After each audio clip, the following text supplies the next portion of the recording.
Low grade रूप परिवर्तन औषधि सिर्फ 3 घंटों तक ही असर बनाए रख सकती थी, लेकिन निया के लिए वह काफ़ी थी।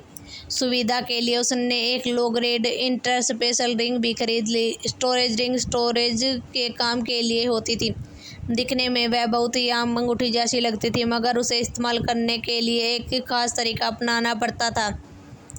जैसे उसे सक्रिय किया जाता, रिंग के ग्रेड के अनुसार एक अलग स्पेस खुलता था जिसे किसी भी निर्जीव वस्तु को रखा जा सकता था। रंगून साम्राज्य में ये अंगूठी बहुत ही आम थी और वे अलग अलग ग्रेड में आती थी। अंगूठी का ग्रेड उसके अंदर मौजूद स्पेस के आकार और उसकी कीमत तय करता था। जो अंगूठी निया ने खरीदी थी वह लो ग्रेड की थी, जिसमें लगभग 5 क्यूबिक मीटर का स्पेस था, मगर वह उसके लिए काफ़ी था। जटायु परिवार से लूटी गई सारी चीज़ें उसमें आराम से समा सकती थी। अपनी सारी तैयारी पूरी करने के बाद निया को एहसास हुआ अब सिर्फ एक छोटी मगर बेहद अहम चीज़ की कमी थी। वह चुपके से अपने कमरे में लौटी, सारा लौटा हुआ सामान और रूप परिवर्तन औषधि अंगूठी में रखी और फिर सो गई। अगली रात अंधेरा गिरते ही वह किरीन नीलामी घर जाएगी। अपनी पहली असली सोने की थैली कमा ले। किरीन नीलामी घर उत्तर दिशा में स्थित था। वह काफ़ी बड़े क्षेत्र में फैला हुआ था और राजधानी के 3 सबसे प्रतिष्ठित नीलामी घरों में से एक था। उनके पीछे किरीन परिवार का समर्थन था, इसलिए वह राजधानी में बेहद ही लोकप्रिय था। सब लोग जानते थे कि 5 महान कुलीन परिवारों में किरीन परिवार सबसे अधिक धनवान था। जब परिवार की स्थापना हुई थी तब उनके संस्थापक ने अपने पद का उपयोग कर पूरे देश में व्यापार फैलाया। वर्षों में उन्होंने इतनी संपत्ति जमा की कि उनकी गिनती करना ही मुश्किल था।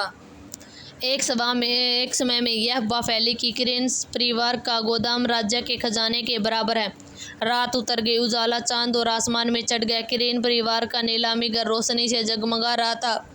शांत रात के बीच वही समय था जब नीलामी अंदर सबसे अधिक चहल पहल से भरा जाता था। अनेक खरीदार पहुंच चुके थे और कुछ पहले ही हॉल में बैठे गए थे। विशाल नीलामी घर धीरे धीरे ग्राहकों से भर गया जो वस्तुओं पर बोली लगाने आए थे। किरीन नीलामी घर के पीछे के हॉल में लगभग 16 से 17 वर्ष का एक युवक बाघ की खाल में ढकी कुर्सी पर पालथी मारकर बैठा था। उसके आकर्षक चेहरे पर एक आलसी सी मुस्कान थी। उसने अपनी फिनिक्स जैसी आंखें उस सूची को देख रही थी जो नीलामी घर के प्रबंधक ने उसे दी थी। बस इतनी सी चीज। उस युवक ने हल्का सा बोई उठाई। आज की नीलामी की वस्तुएं उसे कुछ खास नहीं लगी। 50 वर्षीय किरीन नीलामी घर के प्रभावी थे। आमतौर पर लोग उसका सम्मान करते थे, मगर इस समय वह युवक के सामने खड़े पसीना पसीना हो रहा था। उसने गहरी सांस लेने की हिम्मत भी नहीं हो रही थी। तीसरे युवा स्वामी, इन दिनों नीलामी के लिए ज़्यादा लोग हमारे पास नहीं आ रहे। मैंने फेंग की सिटी के लोगों से संपर्क कर लिया। कुछ दिनों में वे कुछ कीमती सामान भेज देंगे। किरव ने अपने माथे का ठंडा पसीना पोंछा। वह छोटी सी बात को बढ़ाना नहीं चाहते थे, मगर उनके सामने खड़ा युवक कोई और नहीं बल्कि तीसरे युवा स्वामी की आर्यन सिंह, जिन्हें वर्तमान परिवार प्रमुख ने अपना उत्तराधिकारी नियुक्त किया था।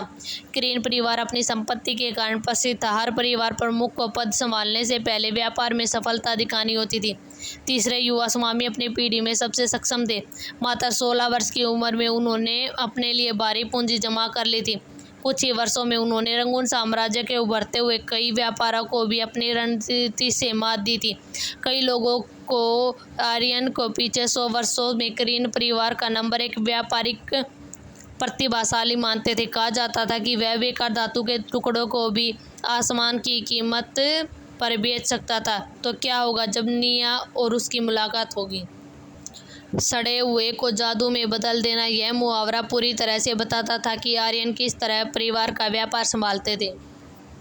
आर्यन की क्षमताओं की वजह से ही किरीन परिवार के परिवार प्रमुख ने सबके विरोध के बावजूद डटकर फैसला लिया और परंपरा तोड़ते हुए उन्हें पहले ही अपना उत्तराधिकारी घोषित कर दिया। चूंकि वह भविष्य के परिवार प्रमुख थे, किरव जरा भी लापरवाही करने की हिम्मत नहीं कर सकते थे। वे जानते थे कि उनकी छोटी मोटी चालें आर्यन के सामने बच्चों का खेल भरती। आर्यन के होठ के कोने हल्के से ऊपर उठे और उनके चेहरे पर एक आलसी सी मुस्कान खिल गई, मानो कोई शाही बिल्ली आराम से सब देख रही हो।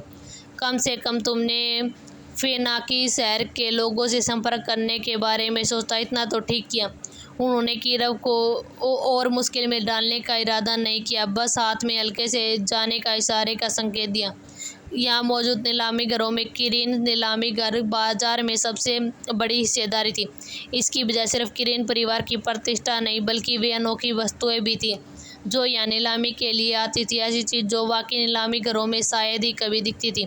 रंगून साम्राज्य में हर कोई जानता था कि अगर किसी को अपनी वस्तु की सही कीमत चाहिए तो उन्हें किरीन नीलामी घर में ही लाना चाहिए। उनकी कीमत दरें बाकी जगहों से कम थी और उनका नेटवर्क बहुत ही विशाल था। यही कारण था कि यहाँ नीलामी की गई वस्तुएं अक्सर विक्रेता की उम्मीद से कहीं ज़्यादा कीमत हासिल कर लेती थी।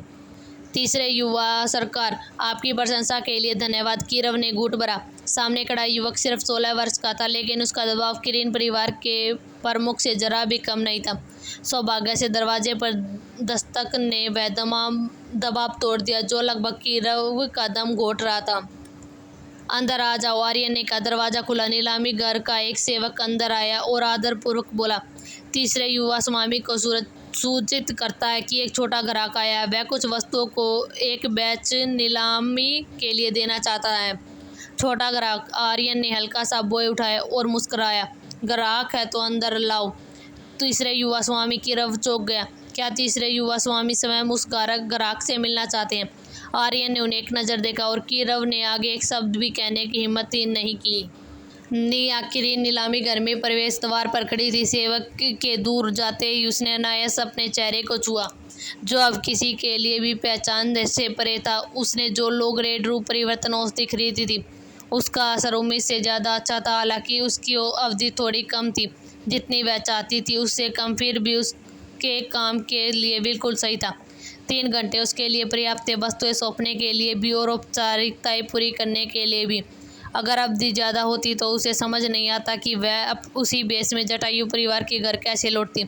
यह नया चेहरा उसके चेहरे से थोड़ा बेहतर था। उसकी त्वचा ज़्यादा उजली थी और उसके चेहरे के नक्श भी काफ़ी बदले हुए थे। वह अत्यधिक सुंदर तो नहीं दिख रही थी, लेकिन पहले से कई ज़्यादा नाजुक और आकर्षक जरूर लग रही थी। उसने जानबूझकर पुरुषों के कपड़े पहने थे ताकि वह किसी युवा स्वामी जैसे लगे, और बेस को पूरी तरह परफेक्ट बनाने के लिए उसने जूतों में एक खास इंसोल भी लगाया था जिससे उसकी लंबाई थोड़ी बढ़ गई थी।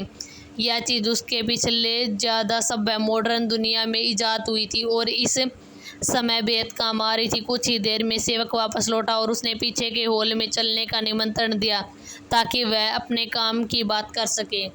निया उसके पीछे पीछे चली। रास्ते में उसकी नज़रें इधर उधर घूम रही थी। हर सेवक हर गतिविधियों को बारीकी से देख रहा था। सामने हॉल की ओर भेजी जा रही नीलामी की वस्तुओं पर उसकी निगाह टिक गई। एक चोर की पेशागत आदत के कारण उन कीमती वस्तुओं को देखकर उसके हाथों में खुजली होने लगी। अफसोस, वह सिर्फ देख सकती थी, ले नहीं सकती थी। पीछे के हॉल तक पहुंचते ही सेवक ने दरवाजे पर दस्तक दी। अंदर से अनुमति मिलते ही उसने दरवाज़ा खोल दिया और निया को भीतर आने का संकेत दिया। जैसे ही वह अंदर दाखिल हुई, उसकी नज़र तुरंत उस आकर्षक युवक पर जा टिकी जो बाग की खाल में ढकी कुर्सी पर बैठा था। उसकी चमकती आंखों में एक ऐसी मुस्कान थी मानो उनमें सितारे उतर आए हों। होठों के कोने पर हल्की सी समझ से भरी मुस्कान ठहरी हुई थी। वह एक हाथ से अपनी ठुड्डी को सहारे दिए हुए बेताल सी अंदाज में बैठा था, ठीक वैसे ही जैसे कोई बिल्ली बालकनी में धूप सेकते हुए आराम कर रही हो। जब आर्यन ने निया को देखा तो वह भी एक पल के लिए ठिठक गया। अब उसे समझ आया कि सेवक ने उसे छोटा ग्राहक क्यों कहा था। सादा कपड़ों के भीतर उसका दुबला पतला शरीर जैसे छिप सा गया था। उसके नाजुक और सुडौल चेहरे पर चमकती आंखें मासूमियत और अधूरी परिपक्वता से भरी थी। उसकी लंबाई भी ऐसी थी कि वह आर्यन के कंधों तक भी मुश्किल से पहुंचती थी। मानो 13-14 साल का कोई किशोर हो। छोटा ग्राहक कहना सच में गलत नहीं था। नमस्ते, मैं कीरव हूँ, यहाँ का प्रभावी। बताइए, आप किरीन नीलामी घर में कौन सी वस्तुएं नीलामी के लिए देना चाहते हैं? कीरव ने जल्दी से बात संभाली।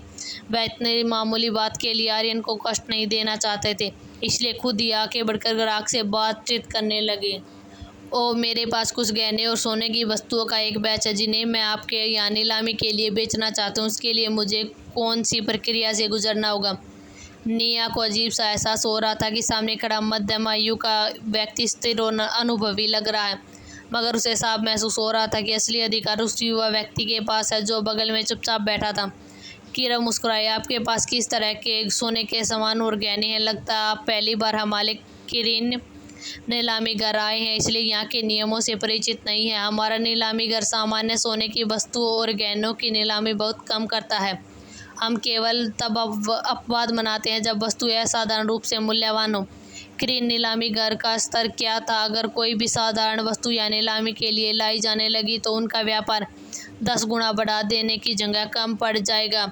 साधारण विलासिता की वस्तुएं जो किसी भी अन्य नीलामी घर में मिल सकती थी, और वे कभी भी ऐसे आम सामान स्वीकार करना पसंद नहीं करते थे जब तक वस्तुएं वास्तव में उल्लेखनीय मूल्य न हो।